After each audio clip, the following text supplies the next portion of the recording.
השם בסייעתא דשמיא בשם השם נעשה ונצליח. אני מקשר עצמי לכל הצדיקים האמיתיים שבדורנו ולכל הצדיקים האמיתיים שוכני עפר אשר בארץ המה ובפרט לרבנו הקדוש צדיק יסוד עולם נחל נובע מקור חוכמה רבנו רבי נחמן מפגי שמחה נח נחמן מאומן זכותו יגן עלינו והכל ישראל amen. ערב טוב à tous, ערב טוב, ברוך השם, on se retrouve pour le shiur du dimanche de l'écouter Moharan qu'on a commencé déjà il y a plus de 2 ans et demi, Baruch Hashem. On est très content d'être avec vous pour partager de la Torah de Rabbeinu, du hors de Rabbeinu, de la lumière de Rabbeinu. C'est une lumière qu'on a besoin surtout dans ces temps difficiles, dans ces temps de froid, dans ces temps difficiles, que ce soit obscur. On vient de sortir de la lumière de Hanouka. Il faut maintenant la transmettre dans tout le reste de l'hiver, Bezrat Hashem, et même dans tout le reste de l'année jusqu'à Rosh Hashanah. Il faut tenir bon. Alors Bezrat Hashem et Satan Ishmael, on va essayer de partager ensemble la suite de ce qu'on a déjà étudié. Qui est le Likutei Moharan 13, Yud Gimel. On est maintenant dans la Hot Dalet. Et dans cette Likutei Moharan là, on va parler aujourd'hui plus particulièrement de ce qu'on appelle en hébreu la Hashgacha Pratit. C'est quoi la Hashgacha Pratit? C'est la providence divine. C'est quoi? Rabbeinu va définir de façon très claire qu'est-ce que ça veut dire. On va espérer, Bezrat Hashem Seigneur Ishmael, qu'on va réussir à transmettre le message. Et surtout, comment on arrive à l'atteindre. Comment on arrive à avoir de la providence divine dans la vie. Bezrat Hashem Seigneur Ishmael, que ces paroles de Torah soient principalement pour la Refoua Shlema de Rav Elazar Mordechai ben Esther Yehudit, qui est le Rav Koenig de Tzfat, qui est très malade. Le Rav Koenig est vraiment malade. Il a demandé à ses élèves, j'ai parlé à un élève à lui juste aujourd'hui, il a demandé à ses élèves de prier pour lui, que sa Refoua Shlema dépendait des prières de Ham Israël. Il lui a même dit, est-ce que Ham Israël savent que je suis malade? Alors Rav Koenig, j'en ai parlé souvent, c'est un très grand tzaddik, c'est lui qui a poursuivi et qui a redonné de la force à toute la Kehila de Tzfat. Il a là-bas, Baruch Hashem, de très grands talmidim, et il a redonné beaucoup de force dans Breslev. C'est un gadol dans Breslev, il est très malade, il a besoin de nos prières.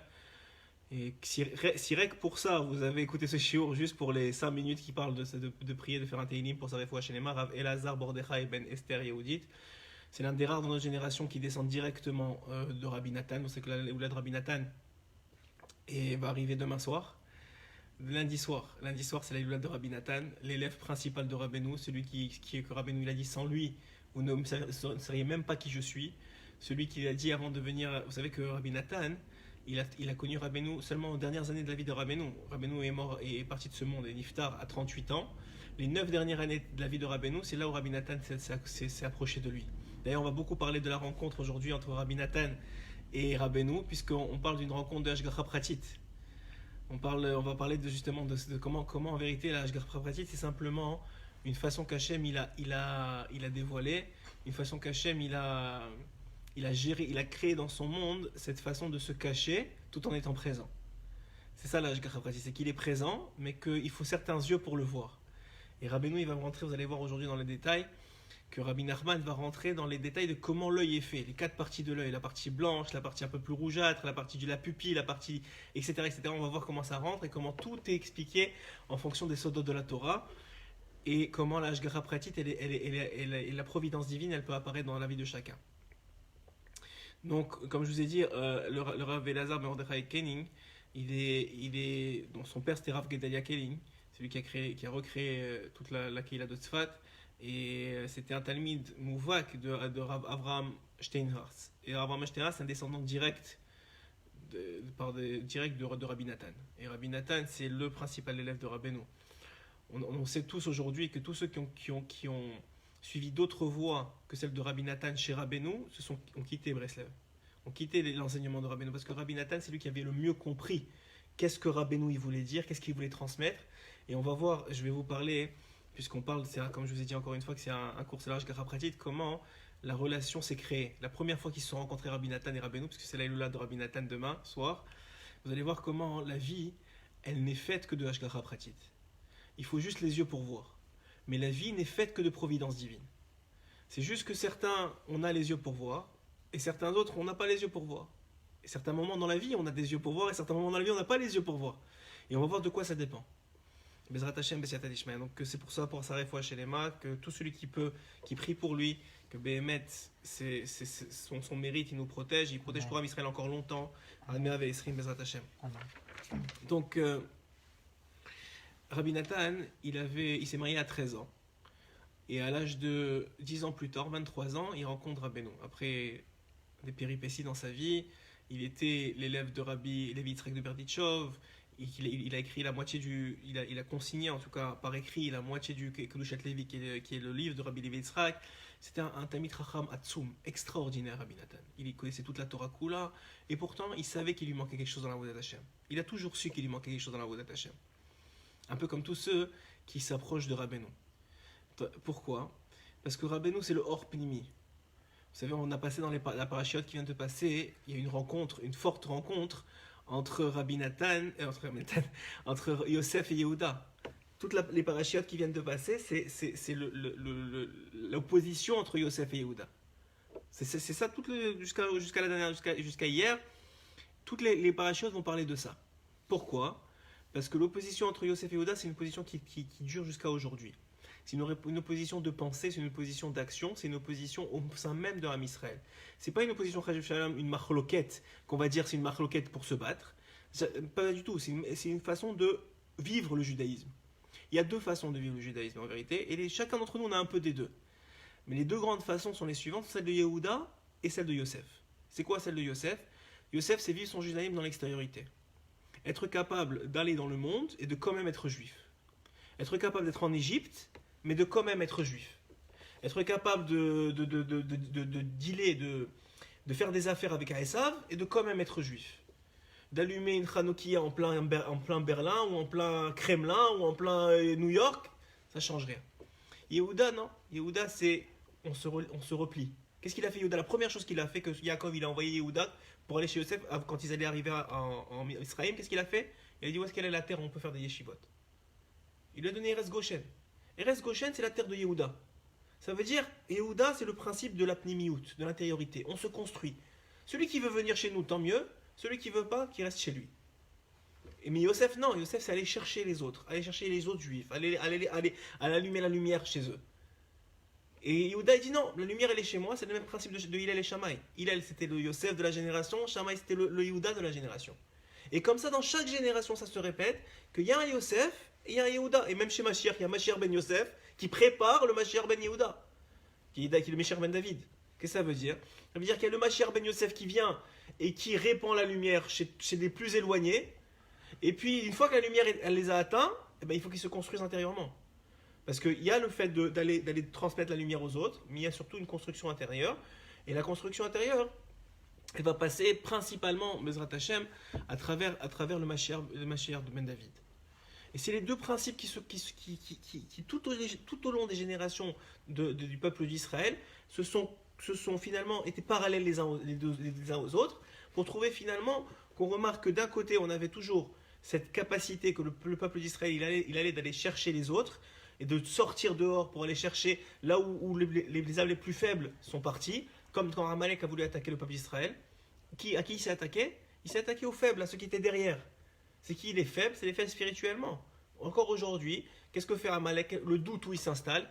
Il s'installe chez les gens qui ne sont pas sûrs de leur judaïsme, qui ne sont pas sûrs qu'est-ce qu'il faut faire dans la vie, qui sont pas tellement imprégnés de la Torah et des mitzvot et de l'attachement au tzadikim, et qui finalement sont entre deux mondes, et ne savent pas où donner de la tête. Et donc, qu'est-ce qu'est venu faire Amalek? Il est venu attaquer là-bas. Et Amalek, c'est un descendant de Esav. Et qui est l'antagoniste de Esav? C'est Yosef. Yosef, tant que Yosef n'était pas né, Yaakov il a dit je ne sors pas de chez Lavan. C'est quand Yosef il est arrivé à un certain âge, il a dit ok c'est bon, maintenant je peux m'attaquer à Esav. Ça veut dire quoi? À l'extériorité. Mais d'un autre côté, une fois que tu as compris que tu es juif, une fois que tu as compris que bon, au Hachem, tu as compris qu'il y a un Dieu dans le monde, tu as compris que la Torah c'est vrai, tu as compris tout ça, il faut se construire intérieurement. Il faut que tu ailles chercher quand tu vas au mat, qu'est-ce que fait Rabbeinu? Il rentre sa main à l'intérieur de toi, je ne sais pas ce qu'il fait, mais en tout cas, il t'allume intérieurement. Tu deviens allumé intérieurement, c'est l'intériorité qui parle. Mais ça, c'est le travail de Yehuda, c'est le travail de la pnimiout, de l'intériorité. C'est le travail de faire en sorte qu'un homme il est capable de connecter avec Hachem dans sa vie de tous les jours, qu'il est capable de parler avec lui, qu'il est capable de faire des mitzvot avec Kavana, qu'il est capable d'être saméach, d'être heureux. Ça vient de l'intériorité. Tu ne peux pas transmettre si tu n'es pas saméach intérieurement, tu ne peux pas transmettre aux autres. Si tu n'es pas heureux intérieurement, tu ne peux pas transmettre aux autres. Donc il y a un travail de l'intériorité qui s'appelle le travail de Yehuda, et un travail de l'extériorité qui allait chercher les autres, aider les autres, transmettre la lumière aux autres, qui s'appelle le travail de Yosef. Et les deux, c'est en vérité le même, c'est un complément de travail. C'est pour ça que l'un ne va pas sans l'autre. C'est pour ça que la principale, dans toute la Torah, dans toutes les parachutes qu'on vient de voir, la principale confrontation, c'était pas Shimon et Yosef, c'était pas Reuven et Yosef, c'était Yehuda et Yosef. C'est ça le principe même. Pourquoi je vous parle de tout ça, hein?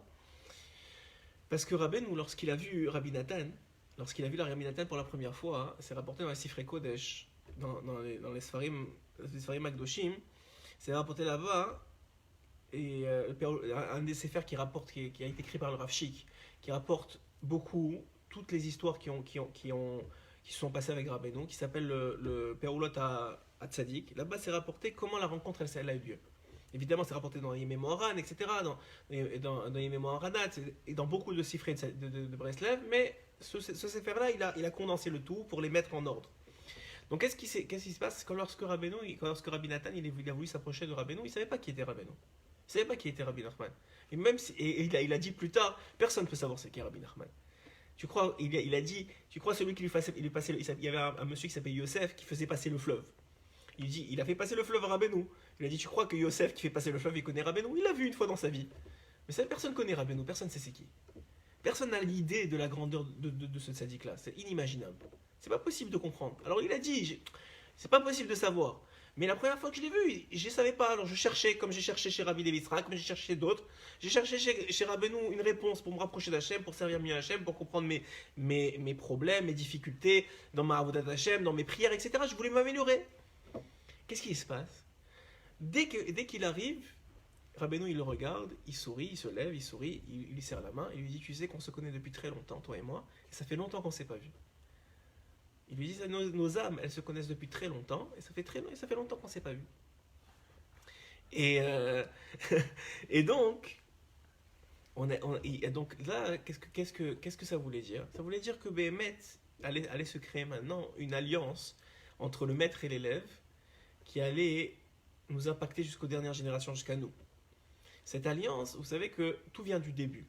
Comme par exemple dans l'Écoute Moharan, Rabbeinu, il y a un des klal, c'est que tout le Écoute Moharan, quand tu étudies une Torah, un enseignement de Rabbeinu, tout doit se retrouver dans le premier paragraphe. Tout est conclu dans le premier paragraphe.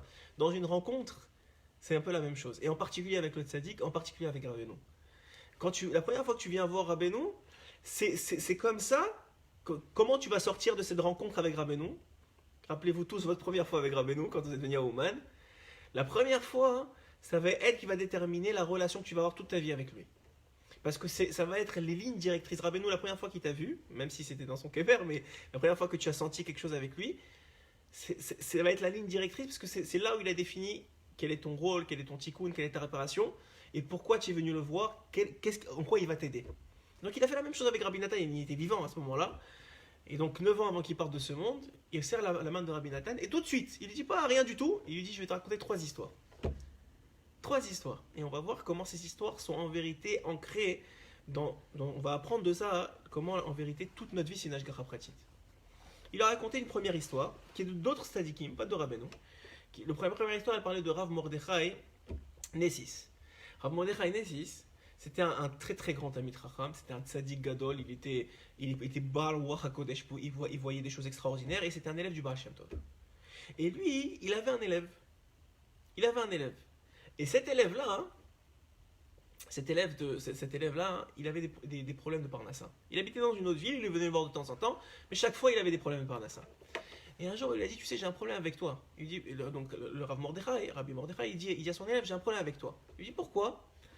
Il lui dit, parce que moi je veux que tu sois propriétaire de ton immeuble. Il habitait un appartement dans un immeuble, ils n'arrivent même pas à payer le loyer, et lui dit, moi je veux que tu sois propriétaire de ton immeuble. J'ai un problème parce que chaque fois que tu viens me voir, tu me dis, j'ai des problèmes de Parnassa, j'ai des problèmes de Parnassa.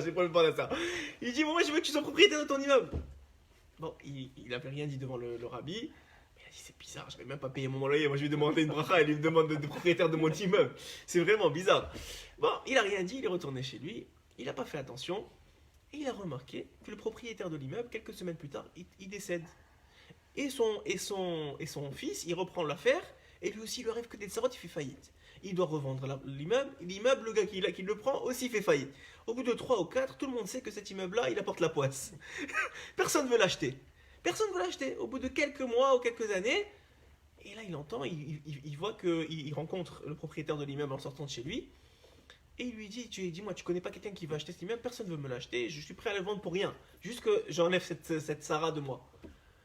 Il lui dit, tu sais quoi? Laisse-moi quelques heures, je vais vérifier. Il va, il cherche partout des gens qui peuvent lui prêter, quoi que ce soit. Il se retrouve avec la somme, c'était une somme par rapport à la valeur de l'immeuble, rien du tout.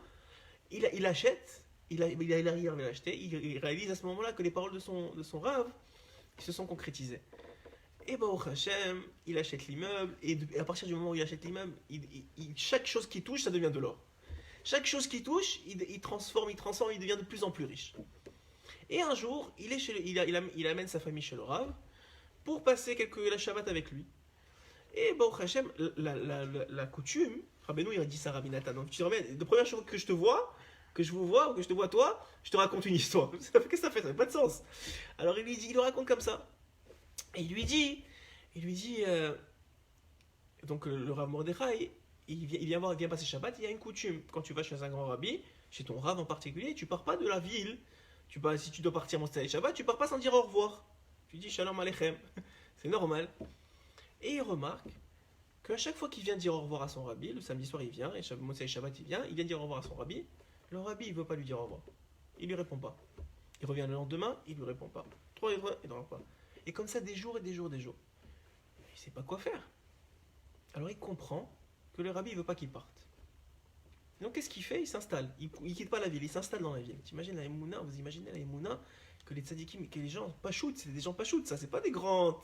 Un pachout d'un élève d'un Rav Mordechai Nessis, il était capable d'avoir comme Emouna. Il arrive dans cette Emouna là, et il lui dit quoi? Il lui dit, tu sais quoi? Il dit à sa femme, je crois pas qu'on peut partir, le Rav ne veut pas me dire au revoir. Et sa femme, Baruch Hashem, la même Emouna que lui, elle dit ok, on va s'installer ici, on va mettre les enfants à l'école, on va s'installer. Il est resté 13 ans dans la ville. Il n'a pas quitté la ville pendant 13 ans. 13 ans, chaque fois il lui disait Shalom Aleichem, il ne voulait pas lui répondre. 13 ans il est resté dans la ville. Jusqu'à que le rabbi, il est parti de ce monde. Quand il est parti de ce monde, il a dit à sa famille, on a un immeuble, il faut aller le vendre ou faire quelque chose avec. Il rentre dans la ville. Le jour où il rentre dans la ville, il part de ce monde lui aussi. Il retourne chez lui dans la ville où il y avait l'immeuble, et il repart de ce monde. Rabbi Nachman, il raconte à Rabbi Nathan.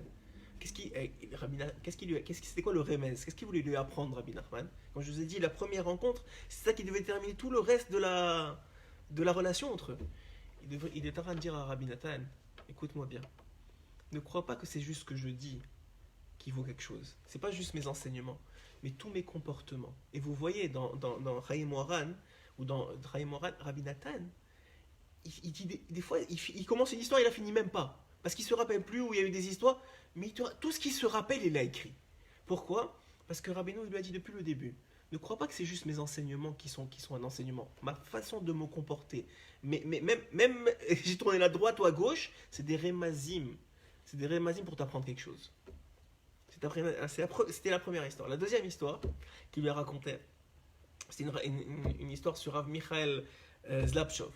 Je regarde mes notes parce que moi les noms j'arrive pas à me rappeler. Alors je les ai écrits. Rav Michael Zlapshov, c'est la deuxième histoire qu'il lui raconte sur le pas de la porte. Et c'était aussi un élève du Baal Shem Tov. Et lui, la première fois qu'il lui, le Rav Israël Zlapshov, la première fois qu'il a vu que Rabbi Nathan a vu Rabbeinu, il lui raconte cette histoire-là. Il lui dit quoi? Il lui dit que c'était un grand ami Chacham.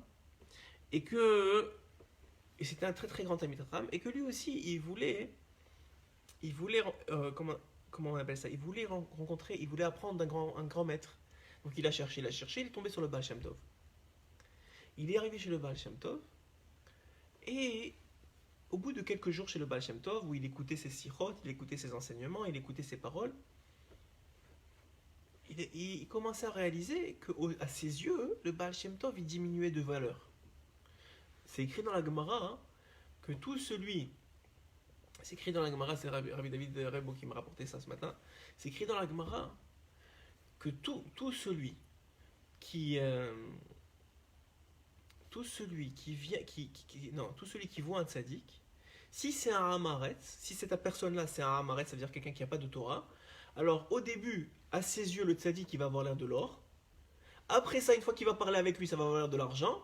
Et après ça, Chas Shalom, si le tzaddik il lui demande quelque chose, amène-moi là ou fais-moi ça va paraître comme du cuivre. Et le tzaddik, ça va être rien pour lui. Ça, c'est un ramaretz. Parce que la valeur de la Torah et du tzaddik, elle diminue au fur et à mesure qu'il passe du temps avec lui. Donc, Rav Michael Zlapshov, il a vu au bout de quelques jours que ça lui arrivait à lui. Alors il était en train de se dire peut-être je suis un Hamaretz. Parce qu'il voyait le Baal Shem Tov, au début ça avait l'air extraordinaire, et après ça c'était un homme pas shoot. Et le Baal Shem Tov à ce moment-là, il a attrapé il a attrapé la main de Rabbi Michael Zlapshov, il lui a dit tu es un Hamaretz toi? Il lui avait rien dit maintenant. Mais le Baal Shem Tov, il a fait comprendre qu'il comprenait ses pensées. Il lui a dit tu es un Hamaretz toi? Et à ce moment-là, au même moment où il dit ça, Rabbeinu il prend la main de Rabbi Nathan, il dit tu es un Hamaretz toi? Et Rabbi Nathan il a dit après qu'effectivement à ce moment-là, il était en train de penser pas très bien de Rabbeinu. Que peut-être c'est pas un si grand tzaddik que ça. Et il lui a dit, c'est quoi le remède de ça? C'est que Rabbeinu, à chaque fois qu'il voulait lui montrer qu'il connaissait toutes les pensées, il connaissait tout son tikkun, il connaissait tout. Et ce qu'il pensait, il était capable de lui dire sur place. Et il était venu à la bonne porte. Il était en train de lui dire, je suis venu à la bonne porte, c'est ici que tu devais être. Et la troisième histoire qu'il lui racontait, c'est une histoire extraordinaire, Bémet. La troisième histoire qu'il lui racontait, c'est que... Attendez, je vais me rappeler bien, pour pas vous tromper. Non, la deuxième histoire, excusez-moi. La deuxième histoire, c'était un talmide du Baal HaTanya. Non, voilà. Et voilà. Alors ça, c'était la troisième histoire. Et la deuxième histoire, hein, c'était un talmide du Baal HaTanya. Et le Baal HaTanya, hein, c'était un talmide donc, qui vient à peu près en même temps que Rabbeinu. Le talmide, pas le Baal HaTanya. Et il lui a dit, ce talmide-là, il a pris une sira du Baal HaTanya, un enseignement du Baal HaTanya, et pendant 8 ans, tous les Seudah Shlishit, il faisait un commentaire sur cette sira-là. Jure sur cette sira. Et de là, il lui a appris que de toi va sortir tout le... Parce qu'en vérité, c'est quoi? Alors, on va revenir sur l'enseignement, parce que c'est ça qui va nous faire le lien. C'est Minachamem, je me demandais pourquoi on a fait la troisième avant la deuxième. Voilà, je sais maintenant pourquoi. Alors, regardez bien. Il dit ici qu'il est en train de faire un remez, une allusion, que de toute la Torah de Rabbeinu, elle allait s'habiller dans les mots de Rabbi Nathan, dans les tfilotes de Rabbi Nathan, dans la prière de Rabbi Nathan, dans l'écouter à la chot. L'écouter à la chot, si vous voyez bien, c'est un set de plusieurs livres. Tout ça vient d'où? Ça vient du l'écouter Moran. C'est-à-dire que quoi? En vérité, comment ça marche? Et on va revenir sur l'Ashgacha pratique grâce à ça. Il explique Rabbeinu dans dans la lettre qu'on va lire maintenant, qu'il compare l'Ashgacha pratique à l'œil. Il dit que l'œil c'est fait de plusieurs couches. Vous avez une couche blanche, après vous avez une couche un peu plus rougeâtre, après vous avez une couche qui est de la couleur elle-même, et il y a un point noir. Ouais. Alors, comment ça marche? Le blanc, c'est ce qu'on appelle la sclère, ouais. Ensuite de ça, le rouge, c'est du musclé extérieur. La couleur qu'on voit, si tu es bleu, vert, jaune, enfin pas jaune, mais bleu, vert, marron, whatever, tes yeux, ça c'est l'iris. Et après ça, tu as le noir, la pupille. 4. Il dit, Rabbeinu, que les 4. Il dit, Rabbeinu, les 4, c'est correspondant aux 4 niveaux du dévoilement de la Torah. Comment ça? Dans la Torah, il y a les théramim, qui sont les cantillations, les sons. Ouais, quand tu fais tarcha, quand tu fais les sons. Il y a les nekudot, c'est les voyelles A, I, O, whatever. Ça, c'est les nekudot.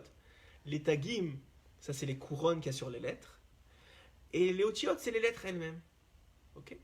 La pupille, le noir, la pupille, ça correspond aux lettres. Maintenant, de la même façon, dit Rabbeinu, je vous le sors en dehors des mots, mais vous allez voir comment c'est beau dans les mots.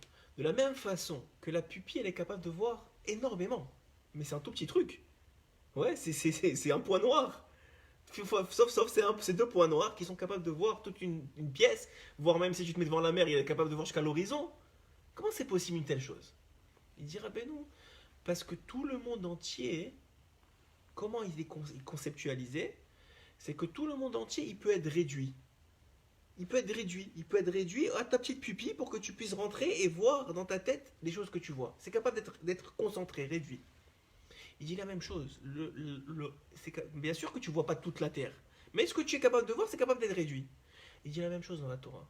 La Torah, c'est quoi? C'est Hachem Mamash. C'est Dieu Mamash. Donc, qu'est-ce qu'elle fait, les lettres de la Torah? Elle concentre la lumière de Dieu. Elle concentre la lumière de Dieu. Ça veut dire que dans les lettres de la Torah, comme dans la pupille, il y a tout ce que tu vois. La chambre, elle est dans la pupille, parce que tu es en train de voir la chambre. Toute la lumière de Dieu, elle est concentrée dans la lettre. Ou une partie de la lumière, en tout cas, la partie de la chambre, de la lumière de Dieu, elle est concentrée dans cette lettre-là particulière. C'est pour ça qu'il dit, Rabbeinu, tu ne crois pas que tu comprends, tu ne comprends rien. Même quand tu crois que tu comprends le pshat pachout, c'est juste parce que Hachem il veut te donner un peu de motivation, un peu de goût pour que tu continues à étudier. Mais sauf, tu n'as aucune idée de ce qui est caché dans la Torah. Aucune idée. La lumière qu'il y a dans la Torah, elle est seulement concentrée dans la lettre. Toi, tu lis la lettre, tu crois que c'est un A. Mais dans ce A, il y a toute la lumière de Dieu. Il y a une vraie lumière qui est là, qui est cachée dedans. Comme dans la pupille, il y a toute la chambre. Mais il dit, un homme qui est loin de la Torah, alors lui, il n'a pas accès à cette lumière de Dieu. Et comme il n'a pas accès à cette lumière de Dieu, alors comment il fait? Sauf, il ne voit pas Dieu. Sauf, quelqu'un qui n'a pas de Torah, il ne voit pas Dieu dans sa vie. Il n'est pas capable de voir Dieu dans sa vie. Il ne voit pas que Béhémet, comme il dit Rabbeinu, chaque millimètre de ta vie, il est non seulement régulé, mais il est contrôlé, et il est pas seulement contrôlé, mais il est dirigé pour ton bien absolu par Hachem lui-même. Hachem, il est là à chaque instant pour vérifier que tout se passe au mieux pour toi. T'imagines quel régèche, vous imaginez quel régèche, quel sentiment de bien, juste en se disant, si vous êtes Idbolen 2 minutes, que chaque chose qui m'arrive, Hachem il est avec moi pour être sûr que c'est ça qui va m'arriver, parce que c'est ça qu'il veut qu'il m'arrive, parce que c'est ça la meilleure chose pour moi. Chaque chose, chaque événement, chaque tournage de volant, chaque fois que tu tournes le volant à gauche ou à droite, ça, quand tu es en voiture, chaque situation, que tu as été cette année à Ouman et pas une autre année, que ta femme elle a été à tel moment et pas à tel moment, que ton fils il est né à telle date, à telle heure, ça c'est des grandes choses, mais même des toutes petites choses. Toutes petites, que tu as donné, que un client il est venu te voir, tu as donné la main droite à ce moment-là, et tu lui as dit tel mot, et tu as fait telle chose. Tout ça c'est contrôlé par Akadosh Baruch. Tout, mais pas n'importe comment Sam, c'est contrôlé. C'est contrôlé parce qu'il a un but pour toi. Il a un chemin pour toi. Il a une vision pour toi. Comme Rabbeinu, il savait au premier serrage de main de Rabbi Nathan pourquoi il était venu jusqu'à lui. Il lui a dit on se connaît depuis très longtemps. Et voilà quelle va être ta mission. Ta mission, elle est cachée dans les 3 histoires que je viens de vous raconter. Que sache que tout ce que je vais te dévoiler, toi tu vas le comprendre. Et même pas seulement des paroles que les autres ils vont comprendre, mais même les rémazim, les clins d'œil, les visions, la façon dont je me comporte, dont je mets ma veste, tout ça c'est un rémez. Et avec Hachem c'est la même chose. Chaque chose qui t'arrive dans la vie c'est un rémez. C'est une allusion pour te faire comprendre quelque chose. Il a dit Rabbi Nathan, ça c'est le premier enseignement que je te donne. Le deuxième enseignement c'est que de toi va se répandre toute ma Torah. Que du petit point noir, de la lettre du point noir, toi, tu vas en faire des lettres et des lettres et des lettres et des livres. Et grâce à ces livres-là, on va en faire des livres et des livres. Et des gens, ils vont en parler dans 200 ans, dans 250 ans, jusqu'à Mashiach vienne. Ils vont expliquer, grâce à la façon dont tu m'as compris, ils vont expliquer ma Torah. Et c'est bémet ce qui se passe aujourd'hui. Aujourd'hui, tous ceux qui sont dans Breslev, ils passent par Rabbi Nathan. Tous. Tous comprennent Rabbeinu comme Rabbi Nathan l'a compris. Parce que tous, on a compris que c'est la seule façon de comprendre Rabbeinu.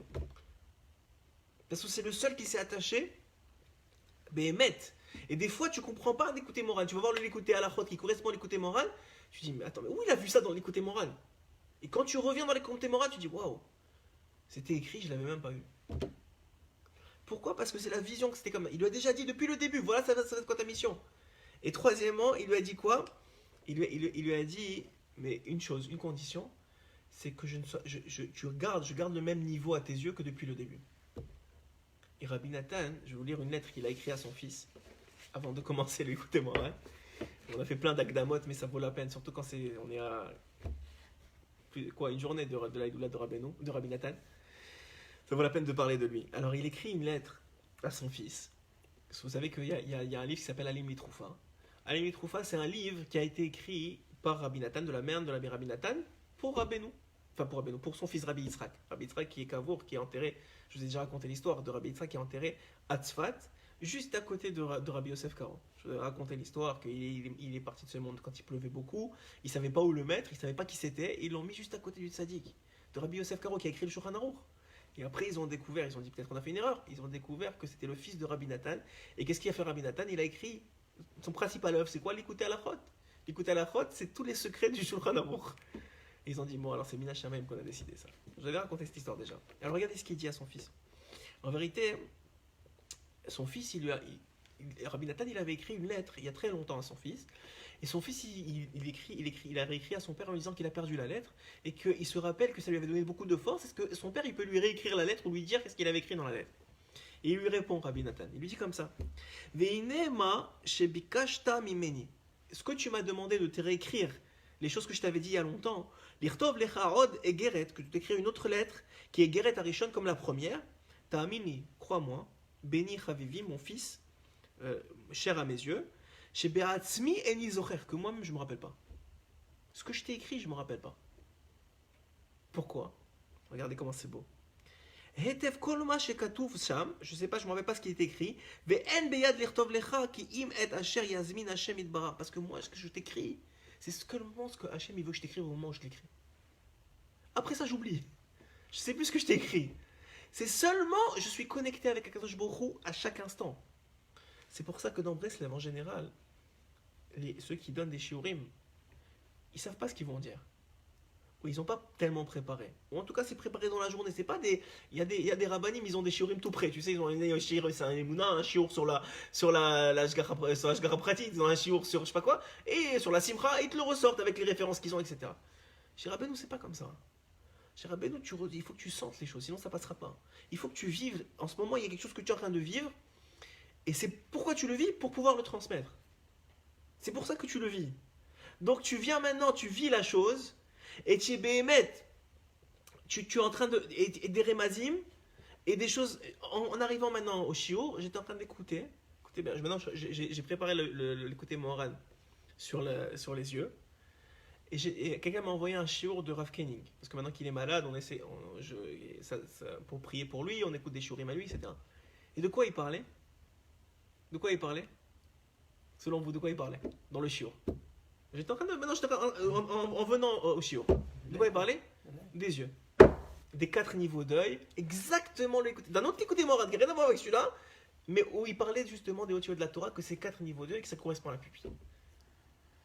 Tout, dans les moindres détails, est calculé pour toi. Tout. Tout Hachem, il fait pour toi. Et regardez, c'est écrit, c'est le conseil que va donner Rabbi Nathan à son fils.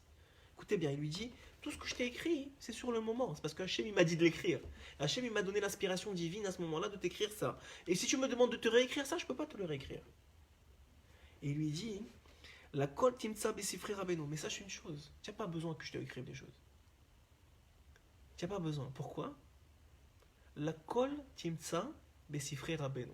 Tu peux tout trouver dans les livres de Rabbeinu. Uva tfilot, et dans les tfilot, l'écoute tfilot que moi j'ai écrit, il lui dit Uva chidushim shechanani Hashem, et dans les chidushim que Hashem il m'a permis d'écrire, qui s'appelle l'écouter à la fois. Si tu as les sifrei Rabbeinu, tu as le l'écouter Moharan chez toi à la maison, tu as comme ça une étagère avec le l'écouter Moharan, le l'écouter Etzot de Rabbi Nathan qui l'a écrit, tu as l'écouter à la chot, tu as le l'écouter tfilot, tu as le sefer Amidot, tu vois comme une étagère comme ça, tu prends maintenant n'importe quel sefer, tu comprends l'hébreu, Bezrat Hashem, si tu comprends pas, tu demandes à quelqu'un, tu prends, tu ouvres, ta réponse elle est dedans. Tu as un problème dans la vie, tu as une difficulté, tu as quelque chose, tu t'attaches à Rabbeinu, tu prends un livre, tu ouvres, ta réponse elle est dedans.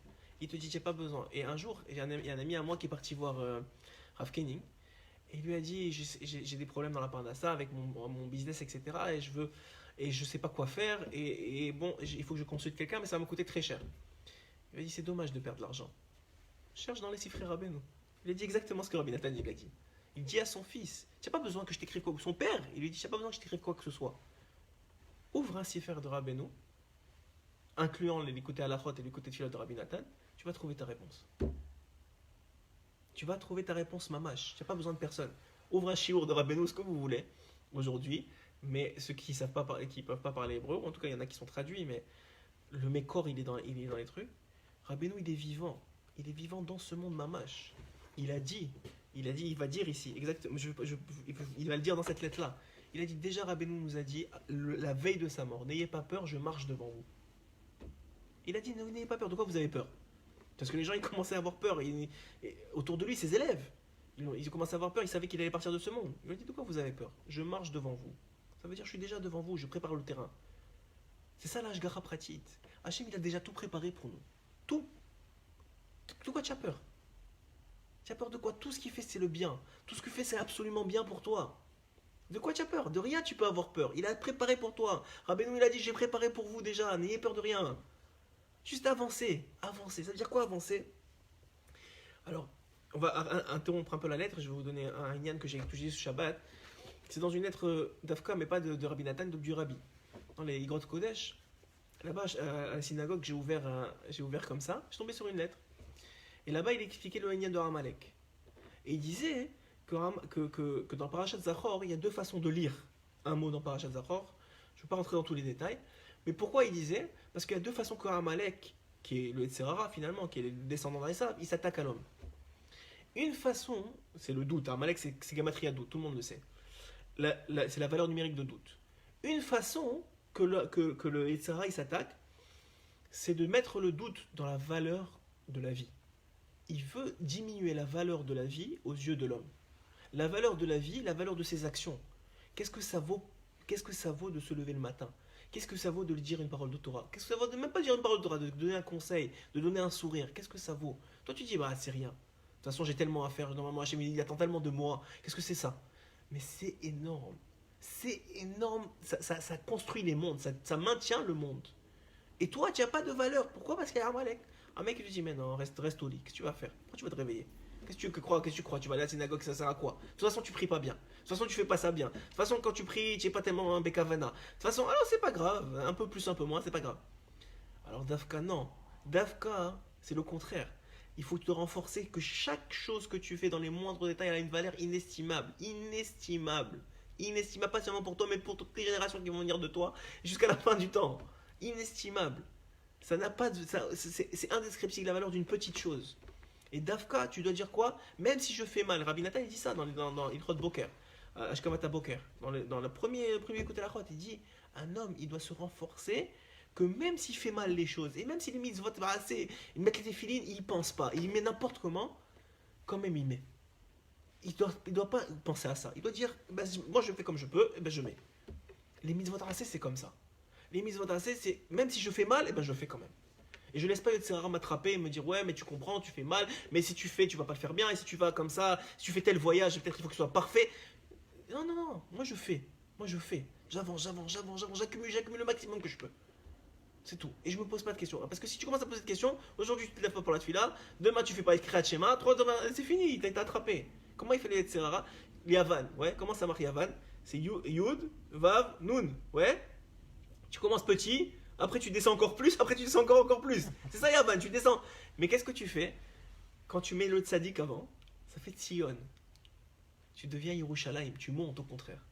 Quand tu mets le tzaddik avant Yavan, ça veut dire que tu prends le tzaddik et tu le mets dans ta tefila, tu le mets dans ta prière, tu le mets dans ta kashrut, et tu prends les tzod du tzaddik, tu prends les conseils du tzaddik, tu deviens Tzion. Toi-même, tu es une partie de Yerushalayim. Tout ça pourquoi? Parce que tu as mis un tzaddik avant Yavan. Au lieu de descendre, tu descends plus maintenant, tu montes. Et même dans la montée, il faut monter par étapes. Tu ne vas pas monter direct à Noun. Tu es Youd, doucement, tu montes. Et de là, tu vois des enseignements incroyables. Ça, c'est pas chouette. On en parlait de ça avec un Sirot Raverim ce matin, il m'a dit ce ridouche-là. C'est que quoi? Qu'un individu béhémet, sauf, il doit comprendre que tout ce qu'il fait, ça a une valeur inestimable. Le fait de vivre, de respirer. Aujourd'hui, on parle d'euthanasie partout dans le monde.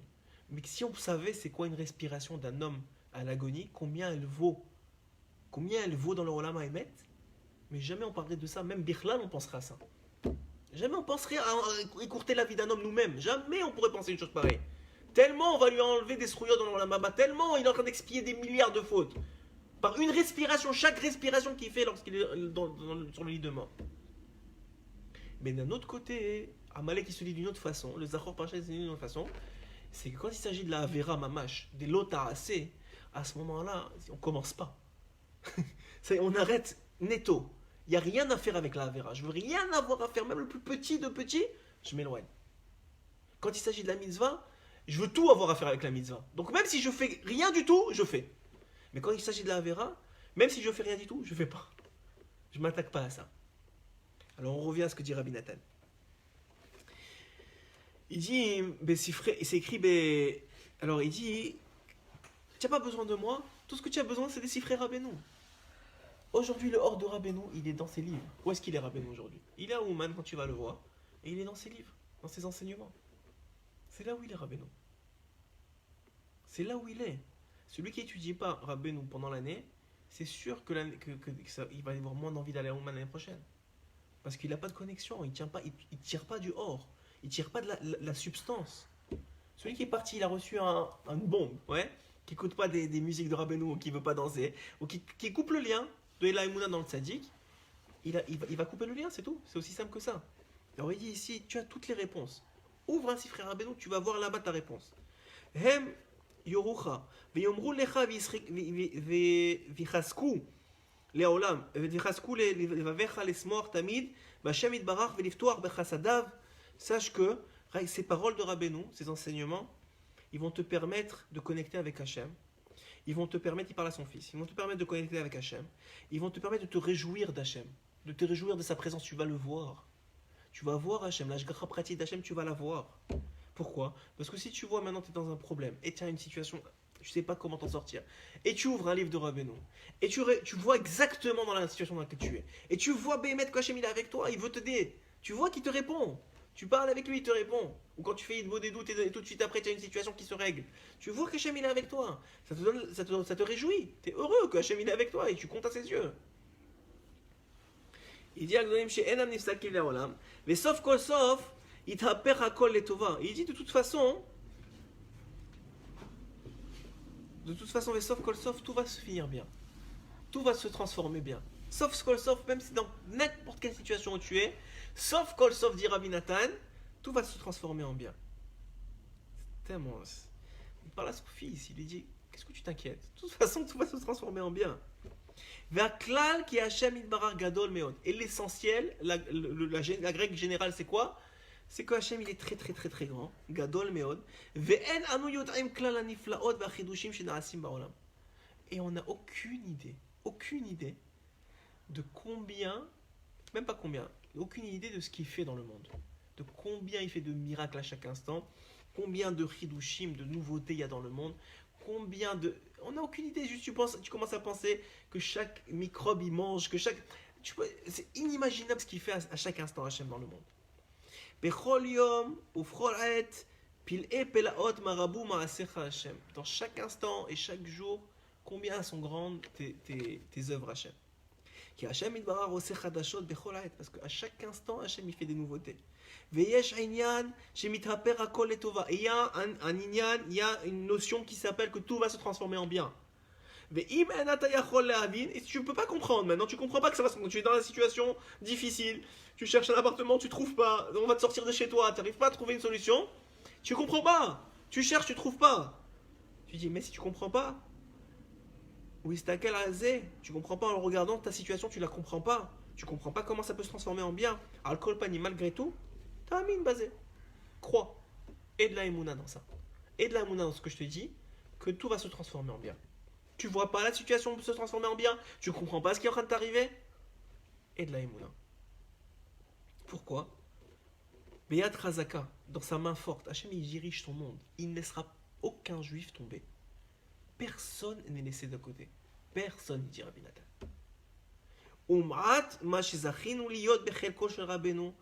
Et règle du fait, il dit, maintenant il parle à son fils, il dit, règle du fait qu'on est dans le clan de Rabbeinu, qu'on croit en Rabbeinu, qu'on sait que c'est le tzaddik Haemet, qu'on n'est pas cholek sur lui, règle de ça, hein, qu'on a eu le droit, parce que c'est un S. C'est un S d'être, aujourd'hui il y en a de plus en plus, mais à l'époque de Rabbi Nathan, et même aujourd'hui, pourquoi ton voisin il n'est pas allé au Man et toi tu as été? Pourquoi ça a été choisi comme ça dans le ciel? C'est un S. C'est un S, il dit Rabbi Nathan. Il dit, on ne peut pas comprendre des choses comme ça. Il règle de ça, tu dois te réjouir. J'ai été choisi d'être juif, j'ai été choisi d'être allé au Man, j'ai été choisi d'étudier les enseignements de Rabbeinu. De ça, tu as de quoi te réjouir. Malgré tout ce qui peut arriver sur ta tête. Et déjà, ce que je vous ai dit, déjà avant de partir de ce monde, il nous a promis, Rabbi Nachman, qu'il nous devance. Et on n'a pas à s'inquiéter. Heureux sommes-nous, qui dit Rabbi Nathan, qui lui il a écouté cette parole-là de Rabbi Nachman. Ça, c'est la lettre qu'il a écrite. Maintenant, on va revenir, avec toute cette introduction-là, on va finir le shiur avec le Likutei Moharan en tant que tel. Et vous allez voir comment tout va se mettre en place. On a dit que cette partie du Likutei Moharan parlait de la Hashgacha Pratit. Déjà, les parties précédentes, Rabbi Nachman, en vérité, tout le Likutei Moharan, il parle de la Hashgacha Pratit, mais Rabbi Nachman, il a dit qu'il y avait des prérequis, qu'il fallait être il fallait avoir plus de Tavat Mammon, qu'il fallait avoir éliminé de soi l'envie de l'argent, pour pouvoir avoir les yeux qui brillent et qui voient. Il avait dit qu'il faut avoir des Retzonot Tovot, il faut avoir on avait parlé du Ratson, le shiur sur la volonté, qu'il faut avoir des Retzonot Tovot, toujours vouloir Hachem, même si tu n'y arrives pas, toujours vouloir te rapprocher de lui. Pourquoi ? Parce que le tzaddik qui prend ces Retzonot Tovot là, c'est des âmes qui sont créées, en vérité ces volontés, c'est des âmes qui sont créées, elles vont monter, le tzaddik qui va les amener à Hachem, il va faire redescendre de la Torah. C'est quoi de la Torah ? La Torah elle est déjà là. Qu'est-ce que tu me dis, il va redescendre de la Torah ? La Torah elle est écrite, voilà, elle est dans le Sefer Torah, derrière toi il y a un Echad, tu ouvres la Torah elle est là-bas. Non, mais ça c'est que des lettres. Chas v'shalom, c'est déjà énorme. Mais c'est que le tzimtzum, c'est que le concentré de la lumière d'Hachem. Maintenant, ce que veut faire le tzaddik, c'est qu'il veut sortir la lumière des lettres. Il veut le sortir pour le monde entier, il veut le transmettre au monde entier. Comment il fait ? Il prend les retzonot des gens qui viennent chez lui, qui viennent chez le tzaddik, ou qui étudient la Torah. Des retzonot tovot, on appelle ça, des volontés positives, de se rapprocher. Il les prend, il les amène à Hachem. Hachem, il lui permet de dévoiler sa grandeur, de dévoiler sa lumière au monde entier. Et là, d'une lettre, il va en faire un livre. Et de ce livre, Rabbi Nathan, il va en faire 10 livres. Et des 10 livres, il y a Rabbi Nachman Utushin, il va en faire 15 livres. Et de ces 15 livres, il va faire un autre commentaire. Et c'est comme ça que la Torah, elle se répand. La lumière, elle se répand. De plus en plus, en plus, en plus. Ça veut dire de la lettre de la Torah, d'un vav en plus ou en moins, une Gemara t'en fait 10 pages. Après, comme le Marsha, il t'en prend encore 4 pages. Et après, l'autre, le Rambam, il en prend encore 6 pages. Et ça fait comme ça. La lumière de la pupille, elle grandit. Et tu vois de mieux en mieux la chambre. Plus la lumière elle grandit, plus toi tu vois la chambre. Et ça c'est ce que Rabbi Nachman il a dit. Je suis venu ici pour vous montrer encore plus, pour vous répandre la lumière de la Torah, pour répandre la lumière d'Hachem à Kadosh Baruch Hu. Comment j'ai fait ça ? Grâce à vos retzonot à vous, grâce à vous. Et il dit que maintenant, qu'est-ce que ça fait tout ça ? La lumière d'Hachem, qu'est-ce qu'elle vient faire principalement dans la vie d'un homme ? Elle vient lui montrer la présence d'Akadosh Baruch Hu. On a dit que Hanouka qui vient de passer, le Sha'ashua, dans la Likutei Moharan, Rabbi Nounou, il dit le plaisir du monde à venir, c'est de dire merci à Hachem. Pourquoi ? Pour tout le bien qu'il t'a fait. Mais alors pourquoi tu le dis pas tout de suite aujourd'hui ? Parce que tu le vois pas. Parce que pour toi, si tu n'es pas tombé, tu t'es cassé le doigt, tu réalises pas que ton doigt il est extraordinaire. Qu'il y a des milliards de nerfs et des milliards, peut-être pas des milliards, mais des millions de nerfs et les os et la façon dont c'est articulé et tout ça, tu le vois pas. Il faut que Chas v'Shalom, un homme, il se casse le doigt. Pour dire, wow, attends, mais j'en ai besoin de ce doigt-là. C'est pas pour rien. Ouais. Pourquoi ? Parce que tu vois pas. Tu as les yeux embués. Ouais. Alors il va expliquer pourquoi. Mais en vérité, le fait que ton doigt il fait ça ou ça, c'est de l'Hashgacha Pratit. C'est de la providence divine. Le fait qu'on est capable aujourd'hui de faire un shiur, vous imaginez pas combien il faut se battre pour avoir un shiur. C'est-à-dire pour pouvoir transmettre de la Torah de Rabbeinu, pour pouvoir étudier ensemble. C'est énorme. Nous, on croit que ça s'est fait comme ça. Mais Hachem, il doit mettre en place plein de systèmes. Et lui, il doit commencer le travail à telle heure. Et lui, il doit finir à telle heure. Et lui, il doit étudier telle heure. Tout ça doit mettre en place pour qu'on soit des kelim, pour qu'on soit des récipients. C'est parce qu'on n'est que des récipients, on ne comprend rien. Il faut très bien se dire. Et moi, je vous ai dit, depuis le début qu'on a commencé l'étude du Likutei Moharan, je vous ai dit quelque chose de très simple. C'est que ce qu'on étudie, on n'y comprend rien. C'est juste pour pouvoir goûter le hors de Rabbeinu. Mais si le Rabbeinu il a dit que le Likutei Moharan, tous les livres de la Torah, c'est un pirouche sur le Likutei Moharan, c'est un commentaire du Likutei Moharan. Tous les livres, le Haraïm, tout ce que tu veux dans la Torah, c'est un commentaire du Likutei Moharan, il a dit Rabbeinu. Et pas seulement ça, que Mashiach, quand il va venir, il va dévoiler un autre commentaire du Likutei Moharan. Donc nous, on ne comprend rien. Il faut être très clair avec nous-mêmes. On comprend rien. Mais on comprend ce qu'on y a à notre niveau. Et à notre niveau, ça nous donne du chizouk, ça nous donne de la volonté, ça nous donne des forces pour continuer, pour se rapprocher, pour avancer, pour faire des mitzvot. Et on va comprendre. Quand est-ce qu'on va comprendre? Olam Abba. Olam Abba, tu vas dire merci, heureusement que j'ai lu aujourd'hui. Heureusement que j'ai fait cette heure-là de Torah. Combien elle va m'apporter des milliards d'années, elle va m'apporter du bien cette heure-là. Mais aujourd'hui, tu dis, bon, je suis venu. J'avais dit à mon ami que j'allais venir. Mais sauf. Chaque minute, chaque retsonot tovot, chaque bonne chose, elle a des péroulottes, elle a des conséquences infinies sur ton avenir spirituel. Infinies. Il dit ici, il va aller aider Amshakat HaTorah, Nimshach Hashgacha, en faisant descendre la Torah. Donc Rabbeinu, il a fait descendre la Torah, sa Torah à lui, l'écoutez Moran, c'est une Torah, c'est un enseignement, c'est une Torah qui est contenue dans la vraie Torah, mais qu'il a le Zohar, c'est la même chose, la Kabbalah, c'est la même chose, tout était contenu dans la Torah écrite, mais ça a été... Petit à petit, on a dévoilé. Alors il dit, celui qui fait descendre la Torah, donc le tzaddik, alors en vérité, il fait descendre en même temps l'ashgacha pratit. Il fait descendre en même temps la providence divine. Pourquoi? Parce que maintenant tu vas voir des choses dans la Torah, quelqu'un il a un problème, il ouvre la Torah, il trouve sa solution, il dit, waouh, Hachem il est avec moi. Donc il sent, et il étudie quelque chose. Rabbeinu, il a dit, ce que le remès qu'il voulait faire Rabbi Nathan, et que même Rav Koenig un jour il avait dit à mon ami, c'est que tout, tu ouvre un livre, frère Rabbeinu, tu vas avoir ta réponse. Comment c'est possible? Comment c'est possible que tu as un problème dans ta vie, tu ouvres la Torah et tu trouves ta réponse? Parce qu'en vérité, tout ça, c'est pour que tu trouves la réponse dans la Torah. Tous tes problèmes, c'est pour que tu trouves la réponse. Tout ce qui m'est arrivé cette semaine, c'est pour que je puisse avoir de l'inspiration pour vous donner un shiur aujourd'hui. Moi, à mon niveau, et tous ceux qui donnent des shurim, tous ceux qui parlent de Torah, n'importe qui, c'est comme ça. C'est pas à l'inverse. Nous, on croit que la Torah, elle vient à l'origine, et après ça, nous, on est venu. C'est vrai qu'elle a été créée avant le monde, mais c'est dans le sens inverse. Nous, on vit par rapport à ce que la Torah a à nous apprendre. C'est pour ça que le Rabbi Lubavitch, il avait demandé à ses élèves de lire la Keta du jour, chaque jour. Et ceux qui font comment ça s'appelle, tous les jours... Quoi. Non, ce que le Harizal il a dit de tous les kétotes. Comment ça s'appelle? J'ai un blanc. En tout cas, ceux qui lisent la Torah tous les jours en fonction de la journée, le Shne Mikra Radagum séparé dans la journée, c'est en fonction de la journée, c'est la lumière de la journée. Et la semaine, c'est la paracha de la semaine, c'est Vaïchi, parce qu'il y a la lumière de Vaïchi dans la semaine. Et celui qui n'étudie pas Vaïchi, il ne va pas comprendre sa vie de la même façon qu'il avait étudié Vaïchi. Parce que Vaïchi, la Istaklout aujourd'hui, la Vaïchi qui est la paracha Stouma, qui est fermée, qui est la Istaklout, que Yaakov quitte ce monde, celui qui étudie, il va voir dans sa vie des ramazim qu'il y a dans la Torah. Et en particulier avec l'écouté Moran, c'est connu, Rabbeinu et tous les élèves de Rabbi Nathan, ils ont dévoilé que celui qui étudie en profondeur un écouté Moran, il va voir dans sa vie des péroulottes, des actions, des comportements, des relations qui vont démontrer qu'est-ce qu'il est en train d'étudier dans l'écoute Moran. Ça va s'habiller dans sa vie. Parce que la vie, en vérité, n'est que l'image, elle est que la représentation de la Torah. Comme de la même façon que toute cette vision, toute cette chambre-là n'existe que dans mon œil, parce qu'elle existe vraiment, mais pour moi, elle n'existe que dans mon œil. De la même façon, la Torah, ta Torah, elle n'existe que dans ta vie. Si tu vis, alors et que tu étudies en même temps, tu vas vivre ta Torah. Tu vas vivre ce que tu as étudié. Tu vas appliquer les mitzvot, si tu as étudié la halakha, aujourd'hui tu as écouté un shiur, tu vas commencer à le connecter avec ce que tu as vu, ce que tu vas vivre dans les prochains jours, etc. etc. Et c'est ça la hashgacha pratique, qui est la Torah, parce que la Torah, yi tanta.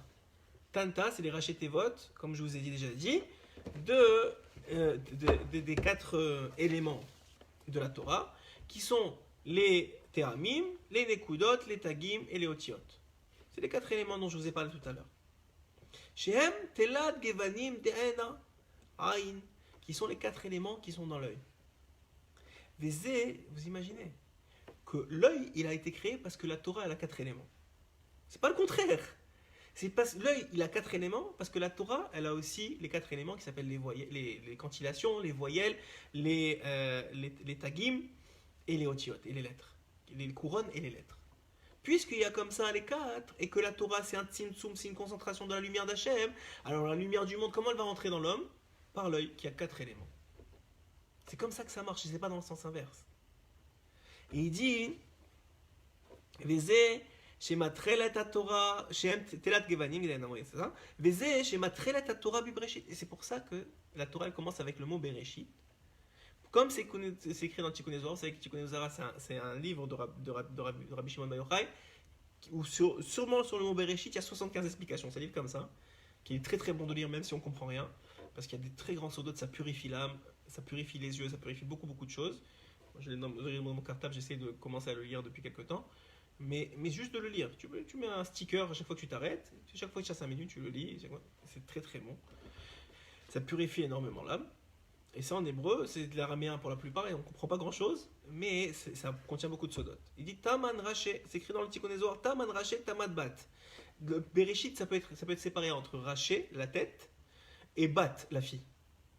Dans le mot Bereshit, tu trouves Raché et Bat. Pourquoi? Et les Raché Bet Avotam, Raché, c'est les pères. Ouais, les pères Avraham, Yitzhak et Yaakov, qui sont aussi Chesed, Gvura, Tiferet dans les Olamot, dans les mondes en haut. Et ça, hein, c'est Raché. Et Bat, c'est quoi? Et les Raché Bet Avotam, Sheavot, Ehem Telat, Gevanim De'ena, Taman Bat, Tabat Ayin. Et Bat, c'est ce que tu peux voir des Avot, ce qu'ils ont laissé. C'est le principe, on a parlé beaucoup aujourd'hui de Rabbi Nachman et Rabbi Nathan, c'est le principe du maître et de l'élève. Le maître, c'est dans Bereshit. Le maître, c'est le comment on appelle ça, c'est la partie rachée, c'est la partie qui transmet, et la batte, c'est la fille qui reçoit. Comment elle reçoit? À travers la pupille. Il y a un enseignement, tu le vois, tu le reçois par la pupille. Pourquoi ça commence Bereshit? Parce que tout le monde y reçoit la lumière de Dieu. Donc le raché, c'est Dieu, et le bat, c'est Moshe Rabbeinu qui a reçu la Torah, qui l'a retransmis après. Donc finalement, il y a toujours cette transmission qui se passe. Et pour qu'il y ait une transmission, il faut qu'il y ait un tzimtzum, il dit Rabbeinu. Il faut qu'il y ait une concentration de la lumière. Parce que la lumière, elle est trop grande. Et plus l'individu il est grand, plus la lumière elle est grande. Donc maintenant, tu peux pas transmettre. Est-ce que tu peux mettre, je sais pas moi, le monde entier dans une boîte? Tu peux pas. Alors c'est sûr, tu peux pas mettre Hachem dans les lettres de la Torah. Mais Hachem, il a concentré. Et après ça, tu peux ouvrir. C'est comme une boîte qui s'ouvre à l'infini. Et ça, c'est le principe. Alors les tzadikim, ils viennent et ils transmettent. Rabbeinu, il a dit qu'il a beaucoup souffert pour un livre qui s'appelle le Sefer HaNisraf. C'est un livre qu'il avait écrit, qui a dû être brûlé, parce que dans le ciel, la génération ne méritait pas qu'elle soit dévoilée. Et il fallait que soit lui, il meure, soit qu'il parte de ce monde, soit que le livre soit brûlé. Et en accord avec un de ses élèves, il avait décidé de le brûler. Et il a gagné quelques années comme ça. Et il a brûlé, il a dit, ce Sefer-là, hein, si vous croyez que l'écouter Moran c'est quelque chose, le Sefer HaNisraf, c'est inimaginable les secrets qu'il y avait dedans. Rabbeinu, il a dévoilé des secrets beaucoup plus hauts que ce qu'on est en train d'étudier maintenant, beaucoup plus haut. Même si dans ce qu'on est en train d'étudier, on ne comprend rien, hein, là-bas, hein, c'est encore énormément plus haut. Mais ça n'a pas été permis à cause des fautes de Ham Israël, à cette époque-là. Et donc on voit quoi? Qu'à chaque fois il y a un tzimtzum, mais plus on avance, plus il y a des Retzonot Tovot, plus le peuple il mérite, puis il mérite quoi finalement? Il mérite l'Ashgacha Pratit, il mérite la providence divine. Un homme, le plus grand cadeau qu'il a quand il fait tchouva, c'est qu'il voit Hachem dans sa vie. C'est ça le plus grand cadeau qu'il a. Étudier la Torah, le plus grand cadeau que tu as quand tu étudies la Torah, c'est quand tu vois comment la Torah s'habille dans ta vie. C'est ça le plus grand cadeau d'un homme qui fait tchouva. C'est qu'il a les oreilles de voir qu'Hachem il est dans sa vie. Ça veut pas dire que chez les autres il n'est pas. C'est juste que les autres ils n'ont pas les yeux pour voir. Ils n'ont pas les yeux pour voir. Et il va dire même que c'est pas seulement qu'ils n'ont pas les yeux pour voir, mais que maintenant un individu qu'il n'est pas dans la Torah et les mitzvot, qu'il n'est pas connecté au tzaddik, qu'il n'est pas, alors malheureusement parce qu'il ne voit pas, alors Hachem il le gère différemment. Il le gère par les nations du monde. Rabbeinu il va rapporter ici dans ses côtés morales que Hachem il va gérer Am Israël d'une façon complètement différente que des nations. Pourquoi? Parce que les nations, les Am Israël, ils ont la Torah, donc ils ont les yeux pour voir. Donc il va se révéler à eux. Et les nations du monde, il va les gérer avec la nature. La nature, Hachem, il est dans la nature. C'est pas que Hachem, il gère chaque chose aussi. Mais c'est la nature des choses, tu es sous la nature. Ça veut dire, maintenant, tu vas être géré comme n'importe quel autre qui pourrait... Il y a une conséquence à chaque chose. Le soleil se lève à telle heure, là il se couche à telle heure. Mais pour Am Israël, pour Yoshua, alors le soleil va être retenu de se coucher pour qu'il finisse la guerre. Comme c'est rapporté dans les Nevi'im. Pour Am Israël, la nature n'a plus de sens. Hachem, il est avec toi à chaque instant. Il dit Rabbeinu, וזה שמתחילה התורה בבראשית, תמן ראשי תמן בד ראשי, אלא ראשי בית אבותם, שהאבות הם תלת, נמצא כשחכם מביא תורה. Quand un tzaddik il amène la Torah, נמצא שמביא כוח הרעות. Qu'est-ce qu'il amène? Il amène le pouvoir de voir. Quand un tzaddik, il dévoile de la Torah, il dévoile le pouvoir de voir. Chez l'Ashgacha, Hachem, quoi? Comment Hachem il se comporte? La providence divine. Idbarach alenu, avec nous. C'est ça que le tzaddik il fait. Il t'amène le pouvoir de voir Hachem, comment il se comporte avec toi dans la vie. Vechol echad, et tous, à chacun, qui fit, qui rouvre la Torah en fonction de combien il est attaché à la Torah, combien il est attaché au tzaddik. C'est comme ça que le comportement d'Hachem se dévoile avec nous. Plus tu es dans la Torah, plus Hachem il se dévoile. Plus tu es proche du tzaddik, plus Hachem il se dévoile. Qui a écart koach harut, parce que la force de la vue, de pouvoir de la vision, c'est que quand tu lances ton regard vers quelque chose qui est loin, les roser, qu'est-ce qui se passe? Tu as un retour de la lumière sur toi. Tu lances, tu fermes les yeux, tu ouvres les yeux, tu as lancé ton regard vers quelque chose, tu as tourné la tête, tu as lancé ton regard vers quelque chose. Ce regard-là, il va chercher l'information, l'information, il revient, ça fait roser. מחמת הקהל לעיניים, ונתייר הדבר ונראה בעין ואז, העין רואים את הדבר הנראה. À ce moment-là, l'œil y voit, qui הראות מביא את הדבר לתוך העין. Parce que le pouvoir de la vision, c'est quoi? C'est d'amener la chose vers toi. De rentrer l'environnement que tu vois dans ton œil pour que tu puisses le voir. Aval, mais, כשאדם הנראה הוא רחוק. Mais si l'homme, il est loin de Dieu. Il est loin de la Torah. Avant qu'il ait que son œil, que son pouvoir de vision, il arrive à la chose qu'il doit voir, il y a tellement de distance entre lui et la chose qu'il doit voir que ça s'élimine dans le temps, dans la matérialité de ce monde. Il n'arrive pas à voir. Et à cause de ça, la vision ne revient pas vers lui. Mais il ne voit pas. Parce que l'essentiel de la vision, c'est de voir quoi? L'ashgacha d'Hachem, le comportement d'Hachem avec toi. C'est l'essentiel de la vision. Toi, tu crois, tu vois, mais tu vois rien. Si tu vois qu'est-ce que Hachem il veut de toi, si tu vois qu'est-ce que Hachem il te dit dans ce moment-là, dans cette discussion, dans cette vision. Alors, le Baal Shem Tov lui-même il a dit comment je suis devenu Baal Shem Tov? Comment il est devenu Baal Shem Tov? Parce que je savais que Hachem me parlait à chaque instant. Et je cherchais où est-ce qu'il était Hachem à chaque instant. Et j'ai jamais cédé sur ça. Et je suis devenu le Baal Shem Tov grâce à ça. Alors encore plus nous qui sommes tellement loin, alors on a le tzaddik, alors on essaie de comprendre à travers le tzaddik qu'est-ce que Hachem il veut. Mais même ça, on est loin, des fois on est loin, on ne veut pas ouvrir un livre de Torah. On ne veut pas étudier.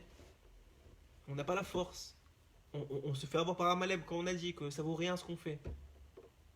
Alors que pas du tout, ça vaut énormément, et Hachem il va se révéler à toi, et Hachem il va te parler, et Hachem il va te dire qu'est-ce qu'il veut de toi, et Hachem il est mégué de toi, il est fier de toi. Quand on va se rapprocher de la Torah, on se rapproche en vérité de la vision. À ce moment-là, on a du pouvoir de vision, on voit, comme les tzadikim, ils voient d'un bout à bout du monde, ils voient qui tu es, qu'est-ce que tu es venu faire dans ce monde, ils voient des choses extraordinaires. Lama, mais les nations du monde, eux ils sont loin de la Torah. Ils sont loin de donc la Hashgacha d'Hachem, la providence divine. Elle ne les atteint pas. Que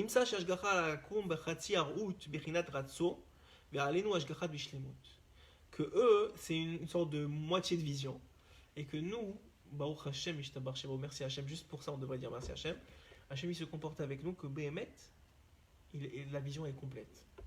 Un homme qui se rapproche de la Torah, il se rapproche de quoi? Il purifie ses yeux pour voir Hachem, pour voir la providence divine, comment Hachem il se comporte avec lui, et pourquoi il se comporte comme ça, pourquoi il doit quitter cet appartement pour aller dans un autre, il a fini le tikkun là, il doit aller d'ailleurs, pourquoi il doit déménager, pourquoi il doit changer de travail, pourquoi qu'est-ce que je dois faire? Au moins, même pas si tu comprends pas pourquoi, tu es Amin, comme il a dit Rabbi Nathan, tu es Amin que c'est pour le bien, il y a une chose qui s'appelle pour le bien. Et donc je comprends pas. Peut-être je comprends pas pourquoi. Mais je sais qu'Hachem il est avec moi. Je sais qu'Hachem il est avec moi. Je vois qu'Hachem il est avec moi. Et Hachem, regarde, je prépare un chiour et j'entends un autre chiour qui parle exactement de la même Nekuda et qui renforce une histoire que quelqu'un m'a dit ce matin qui parle exactement de ça. Et dans le chiour, tout le chiour il s'est construit en même pas 24 heures. Et comme ça, tu te construis. La vie, c'est comme ça. La vie, Bémet, c'est comme ça. C'est pour ça qu'un jour n'est pas domé à l'autre. Un jour ne ressemble pas à l'autre. Rabbi Nathan, il a dit à son fils, je ne peux pas te dire ce que je t'ai dit il y a une semaine. Je ne suis plus le même homme. J'ai plus la même correspondance avec Akadosh Baruch Hu. Hachem, il veut plus la même chose de moi qu'il y a une semaine. Donc ce qu'il t'a dit, que si toi tu as besoin de ce que je t'ai dit il y a une semaine, alors ouvre un Sifri Rabbeinu, il va te le dire. Mais moi, je suis plus là-bas. Maintenant, aujourd'hui, je suis à ce que te dire ça. Parce que c'est Hachem, c'est ça qui est. Maintenant, c'est ce que je vis en ce moment avec Hachem. Et Dafka, c'est ça qu'il faut travailler chez nous beaucoup. On va finir sur ça. Il faut travailler cette Nekuda-là, que tout le monde ici, il est là pour parler avec Hachem, pour comprendre ce que Hachem veut de nous. Et même si c'est pas comprendre, pour voir qu'il est avec nous. Pour perfectionner sa vision. Alors il y a beaucoup de travail, il faut s'éloigner du monde matériel, il faut travailler sur ses tavotes, tout ça, ça empêche la vision. Comme il a dit Rabbeinu dans un autre côté Maran, il a dit que le Rabbi Shem Tov, il a dit, pourquoi un homme qui est capable de voir des étendues extraordinaires, si tu mets une pièce devant ses yeux, il voit plus rien. Pourquoi? Parce que il a dit, c'est comme ce monde-ci. Si tu mets la matérialité devant tes yeux, même si la Torah elle est énorme, elle a beaucoup à te donner, tu verras rien. Donc c'est sûr qu'il faut enlever la matérialité pour pouvoir voir. Mais même celui qui enlève la matérialité, qui s'éloigne de la matérialité, qui vient étudier la Torah, il doit comprendre que tout ça c'est pour voir l'Ashgacha pratique. Et qui mieux que le tzaddik à travers ses enseignements? Puisque le hors du tzaddik il est dans les enseignements aujourd'hui, il est là où il est enterré et il est dans les enseignements, il vit avec toi, il te guide par rapport à ses enseignements. Et la Torah en elle-même, tous les tzaddikim qui ont étudié la Torah et qui ont écrit sur la Torah, ils ont fait ce travail-là de dévoiler la lumière qu'il y a dans chaque lettre de la Torah. Elle est accessible à chacun d'entre nous. Il suffit d'ouvrir le livre et d'étudier. Et d'ouvrir, de lire, même pas d'étudier, de lire, de voir qu'est-ce que la Torah a à nous dire. Qu'est-ce que Hachem il a à nous dire aujourd'hui. Et comme ça on grandit, les malas, jour après jour, lettre après lettre, mot après mot, pour se rapprocher de la Kadosh Baruch Hu. Amen, amen, amen. Amen.